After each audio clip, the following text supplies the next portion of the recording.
एक ऐसी स्टोरी जिसको 103 साल बीत चुके हैं, लेकिन आज भी उसके ऊपर मूवीज़ बनती है, नॉवल लिखे जाते हैं, स्टोरी बनाई जाती है, डॉक्यूमेंट्री बनाई जाती है। ये कहानी है क्या, चले जाके जानने की कोशिश करते हैं। नजरीन ग्रामी, अमेरिका में फॉल रिवर के पास एक फैमिली रहती है जिसमें एक अमीर बिजनेसमैन एंड्रयू जैक्सन और उसकी बीवी सारा एंथनी रहती है। नजरीन ग्रामी, उनके यहाँ 2 बेटियां पैदा होती है। नजरीन, उनकी बेटियां पैदा होती है, छोटी बेटी की उम्र 3 साल होती है, बड़ी बेटी की उम्र 5 साल होती है कि उनकी माँ मर जाती है। छोटी बेटी का नाम होता है लिजी और बड़ी बेटी का नाम होता है एमा। माँ मरने के 3 साल बाद बाप, जो कि काफी बड़ा बिजनेसमैन और अमीर तरीन बंदा होता है, वो एक और औरत से निकाह कर लेता है जो कि उसके बाप की उम्र से काफी ज्यादा छोटी उम्र की होती है, जिसका नाम होता है एवी। अब लिजी और एमा जो होती है, एवी से काफी ज्यादा नफरत करती है। नाजरीन ग्रामी, एमा जो होती है वो तो एक शांत किस्म की लड़की होती है जो जिंदगी में चल रहा होता है चुप करके बर्दाश्त कर लेती है। लेकिन जो लिजी होती है वो एक साली लड़की होती है, वो अपने बाप के आगे से भी अक्सर बोल पड़ती है और अपने बाप से इस चीज के ऊपर मार भी खा लेती है। नाजरीन, अब जो उसका बाप होता है जिसने नई शादी करी होती है, वो काफी ज्यादा कंजूस होता है, अपनी बेटियों के ऊपर पैसा नहीं लगाता, उनको कोई खिलौना वगैरह नहीं लेके देता। और जिस घर में उनकी रहायश होती है और उनकी माँ रह रही होती है, वहाँ पे उसकी छोटी बेटी लिजी एक कबूतरों के लिए छोटा सा घर बनाती है। वहाँ पे कबूतर आके रहना शुरू हो जाते हैं, लेकिन 1 हफ्ते 2 हफ्ते बाद बाप को पता चलता है, वो अपनी बंदूक लेके आता है और कबूतरों को मार देता है, जिसकी वजह से लिजी का दिल बड़ा दुखता है और बड़ा गुस्से में आती है। ये जिंदगी उनकी ऐसे चली रही होती है। बाप जो होता है अपनी नई बीवी के रिश्तेदारों के ऊपर, भाइयों के ऊपर अपनी दौलत लुटा रहा होता है। वो जो कमरा, वो जो घर होता है जिसमें वो रहायश पजीर होते हैं, जिसमें उनकी पुरानी माँ रहती है लिजी और एम्मा की, वो उसके भाई को गिफ्ट कर देता है और नए घर में शिफ्ट हो जाता है। ये इनकी जिंदगी ऐसी ही चलती रहती है। सारी जिंदगी उनके साथ धक्काशाही, ताना, हाथामुक्की होती रहती है, तो वो किसी न किसी तरीके अपनी जिंदगी गुजारती रहती हैं। ऐसे गुजरते गुजरते 30 साल हो जाती हैं। अब 30 साल की उम्र में हो जाती है। बड़ी बेटी की उम्र 30 साल होती है, छोटी बेटी जो कि 2 से 3 साल छोटी होती है। अब एमा शादी के लिए, बड़ी बेटी जो होती है, बिल्कुल तैयार होती है, लेकिन बाप शादी नहीं करवाता और लोगों को बताता है कि वो शादी करना ही नहीं चाहती। जबकि लिजी को इस चीज का पता होता है कि मेरी बहन एमा शादी के लिए बिल्कुल तैयार है, लेकिन मेरा बाप कंजूसी की वजह से उसकी शादी नहीं कर रहा। अब लिजी को इस चीज के ऊपर काफी ज्यादा गुस्सा आता है कि हमारी जिंदगी के साथ इतने बड़े ड्रामाई अंदाज में ये धोखे करी जा रहा है और हमारी जिंदगी तबाह करी जा रहा है। हमारे हिस्से की दौलत भी और लोगों पे लुटाई जा रहा है। हम इसकी बेटियां हैं, लेकिन हमारे ऊपर कभी इसने कुछ भी खर्च नहीं किया। ये चीजें काफी ज्यादा उसे गुस्सा दिलाती रहती है और वो अपने अंदर ही अंदर में जलती रहती है और खार खाती रहती है। नजरीन ग्रामी, ऐसे ही अमेरिका में उस टाइम एक चीज चल रही थी कि जो भी लड़की 25 साल से ज्यादा एज की हो जाती थी, लोग उससे शादी करना बंद कर देते थे। लेकिन यहाँ पे लिजी की उम्र 27 साल हो चुकी थी और एम्मा की उम्र 30 साल हो, अब उनकी उम्रें भी शादी वाली गुजरी जा रही थी। तो एक दिन ऐसे होता है, घर में एक नौकरानी होती है, लिजी की दूसरी माँ होती है जिसके साथ उसने बाप ने शादी करी होती है, और लिजी होती है। जो उसका बाप होता है वो वॉकिंग करने बाहर 9 बजे सुबह चला जाता है, तो 11 बजे वो वॉकिंग से वापस आता है। अब घर में कौन कौन रह गया? नौकरानी रह गई, लिजी की दूसरी माँ रह गई और उसका बाप बाहर से वॉकिंग करके आता है। तो एकदम लिजी की चीखने की आवाज आती है, नौकरानी नीचे से भाग के ऊपर जाती है, वो देखती है, वो कहती है अब्बा को कत्ल करके कोई चला गया। तो इतनी देर में दाएं बाएं से हमसाये वगैरह शोर सुन के आते हैं, आके देखते हैं उनका बाप सोफे के ऊपर पड़ा हुआ है, किसी धारदार बड़ी सी चीज से उसके बाप का सर कुचल के रख दिया गया, जो कि काफी ज्यादा बुरी कंडीशन में होता है और उसका बाप मरा पड़ा होता है। पुलिस आती है, आके नौकरानी का बयान लेती है। तो बयान लेने के बाद सबसे पहले वो कहती है कि इनकी माँ की दर हजारी बात है, घर में नौकरानी थी, दूसरी माँ थी, लिजी थी। अब लिजी भी खड़ी, नौकरानी भी खड़ी, दूसरी माँ नजर नहीं आ रही। वो भाग के उसके रूम में जाते हैं, वो भी अपने बेड के पास गिरी पड़ी होती है और उसी का भी सेम अंदाज से कत्ल किया गया होता है। सर के ऊपर कोई धारदार चीज मार के कत्ल किया गया होता है। उनका पोस्टमार्टम होता है, तो जो सौतेली माँ थी उसके 18 वार किए गए होते हैं सर के ऊपर, और जवाब था उसके ऊपर 11 वार किए गए होते हैं। और ये साबित हो चुका होता है कि इनकी मौत पहले एक वार में ही हो चुकी होती है, लेकिन ये फिर भी इतने ज्यादा मजीद वार किए गए होते हैं जिससे लगता है कि कत्ल करने वाला काफी ज्यादा गुस्से में था। तो अब घर में भी लिजी थी और नौकरानी थी। नौकरानी तो नीचे से ऊपर गई थी, लिजी थी एविडेंस सबसे पहले देखने वाली विटनेस। तो वो लिजी से बार बार पुलिस वाले पूछ रहे होते हैं। ऐसे पूछते पूछते पुलिस वाले नोटिस करते हैं कि उसकी फ्राक के ऊपर एक खून का कतरा भी लगा हुआ है। तो वो कहती है कि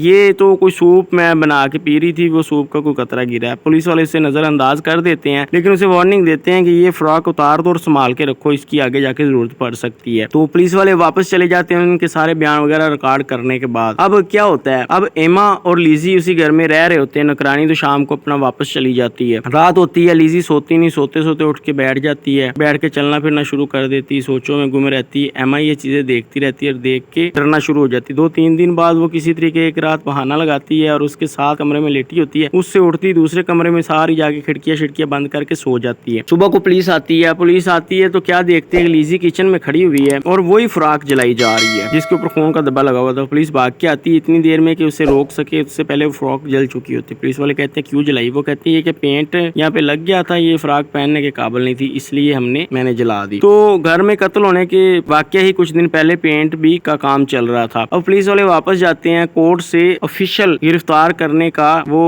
वारंट लेके आते हैं। लेके आने के बाद वापस आते हैं, लीजी को गिरफ्तार कर लेते हैं। गिरफ्तार होने से पहले लीजी घर में ही होती है। एमा देखती है कि उसकी बहन नहीं मिल रही, वो नीचे बेसमेंट में जाती है तो उसकी बहन कुछ चीज धो रही होती है। तो एमा चोरी छुप के उसे देखती रहती है। जब लीजी बाहर जाती है सब कुछ छोड़ के, तो वो जाके क्या देखती है कि वो कुल्हाड़ी और उसका दस्ता धो रही होती है। ऐसे ही एमा खामोश रहती, किसी से कुछ नहीं कहती, वापस आ जाती है। दोपहर का टाइम होता है तो पुलिस आके लीजी को गिरफ्तार करती ले जाती है। कोर्ट में जाके वो बयान देती है कि इसके फ्रॉक के ऊपर खून का कतरा लगा था, वो इसने जला दिया। तो ऐसे इसने अपनी माँ और बाप का कत्ल कर दिया। ये बचपन से उनसे खार खाती थी, गुस्से वाली थी, इसकी बातें नहीं मानी जाती थी। बाप भी इसका कंजूस था। अदालत में हर टाइम यही बातें चलती रहती थी, इनके ऊपर जुल्म हो रहा था, इनकी शादी भी इनका बाप नहीं करवा रहा था, कंजूसी की वजह से इनके ऊपर काफी ज्यादा जुल्म की वजह से इसने गुस्से में आकर उसे कत्ल कर दिया। लेकिन इन्हीं दिनों में एक उसी रिवर के पास जिधर उनकी रहायश थी और कत्ल हो जाता है किसी मर्द का, और उसके सर में भी वैसे कुल्हाड़ी के वार करके कत्ल किया गया होता है। अब जो लीजी का वकील होता है वो ये केस खड़ा कर देता है कि आखिर अगर मेरी विटनेस ने अपने माँ बाप का कत्ल किया तो ये सेम तरीके का कत्ल कौन करके चला गया? मेरी तो विटनेस गिरफ्तार थी। तो अब अदालत इस चीज से कंफ्यूज हो जाती है, जज कंफ्यूज हो जाते हैं कि अब क्या फैसला करे। खैर वो 3 हफ्ते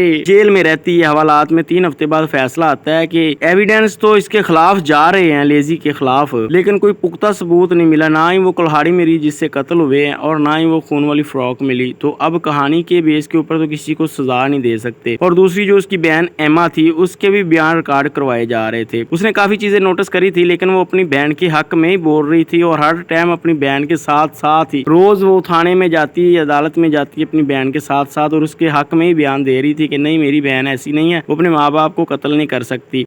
तो इस तरह की कोई बात नहीं है। तो ऐसे ही सारा निजाम चलता रहता है और 19 दिन बाद उसको रिहा कर दिया जाता है। जब वो वापस आ जाती है, अब उसी इलाके में वो रहायश पजीर होती है, बचपन से रह रही होती हैं। वो जब कभी चर्च में जाती है या कहीं बाहर निकलती है तो एमा को तो सारे लोग बुलाते हैं, हंसी खुशी उसके साथ बात करते रहते हैं, लेकिन लीजी को कोई भी नहीं बुलाता। जब वो चर्च में भी जाती है तो सब लोग उससे अलग हो जाते हैं, वो अलग ही इबादत करती, सारा कुछ करती है। एमा को एक दिन गुस्सा आता है, वो लोगों से लड़ती है और कहती है कि मेरी बहन बेकसूर है, इसने किसी का कत्ल नहीं किया, अदालत ने बेकसूर करके इसको छोड़ा वगैरह वगैरह। तो लीजी जाती है बाहर जाके अपनी बहन एमा को पकड़ती है, समझा बुझा के घर ले आती है। तो घर आने के बाद एमा नोटिस करती है कि लीजी को कोई फर्क ही नहीं पड़ रहा, लड़ाई हो गई, पहले लोग इसको बाहर बुलाते नहीं, अपनी दुनिया में मगर रहती। वो कहती है कि यार तुम्हें इससे फर्क नहीं पड़ रहा कि वो तुम्हारे खिलाफ ऐसे बातें करते हैं, ये सब कुछ सोचते हैं, तो तुम इस तरह मतलब कोई तुम्हें फर्क नहीं, कोई कुछ नहीं। तो वो अपनी बहन एमा के कान में कहती है कि मेरी जान, अम्मा का और अब्बा का कत्ल मैंने ही किया। तो वो बड़ी उसकी बहन हैरान हो जाती है, उसके बदहवास हो जाती है। वो पूछती कैसे? वो कहती है कि सबसे पहले मैं अम्मा के रूम में गई, अब्बा वॉकिंग करने जब बाहर निकले तो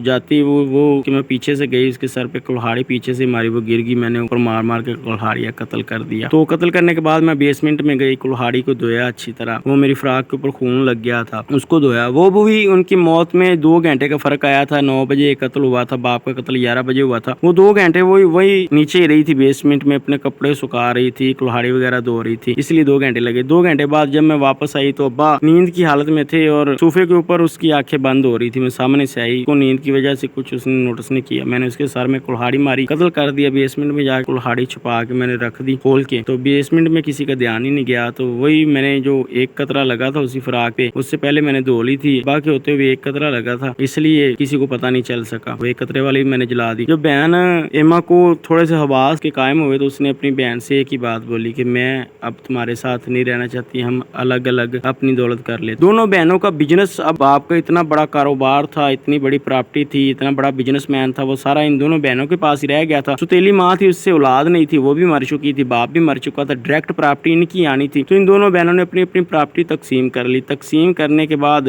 1932-33 तक छोटी बहन लीजी जिंदा रही। 32 या 33 आते हुए 88 साल की उम्र में निमोनिया होने की वजह से वो मर गई। अब उसकी मौत के बाद उसकी बहन 1 हफ्ता जिंदा रही एमा, और 1 हफ्ते बाद बाद उसकी भी मौत होगी। चूँकि उसकी बहन एमा जो थी वो अपनी बहन लिज़ी से काफ़ी ज़्यादा प्यार करती थी, लेकिन ज़िंदा रहते हुए उसने जब से उसने अपनी प्रॉपर्टी अलग करी, कभी भी अपनी बहन से मिलने नहीं गई, ना ही उसने कोई तल्लक रखा। उसको अपने बाप के मरने का दुख तो था, लेकिन उसने कभी किसी को इस कत्ल के बारे में नहीं बताया। लेकिन जब उसकी बहन बेगना होकर छूट गई तो बाद में ये काफ़ी सालों बाद उसने खुलासा किया इंटरव्यू देते हुए, 1-2 इंटरव्यू देते हुए लिज़ी ने भी बता दिया कि ऐसे ही मैंने अपनी माँ और बाप को भी मारा था। तो ये थी इनकी स्टोरी। दोनों बहनें मर गई और अदालत जो थी इतनी ज़्यादा उनकी प्रॉपर्टी थी कि उन लोगों ने उनके दोस्तों में, रिश्तेदारों में, सब लोगों में उनकी प्रॉपर्टी तकसीम कर दी। तो 1932-33 में लोगों को 5-5 हज़ार डॉलर उस टाइम आए थे उनकी प्रॉपर्टी के, दोस्तों तक को तकसीम की गई थी, दोस्तों तक को 5-5 हज़ार आए थे। तो इस टाइम से आप उनकी प्रॉपर्टी का अंदाज़ा लगा लें कि उनके पास कितनी दौलत थी। तो इस स्टोरी को यहाँ पे ख़त्म करते हैं। मुझे इजाज़त दें, अल्लाह निगहबान।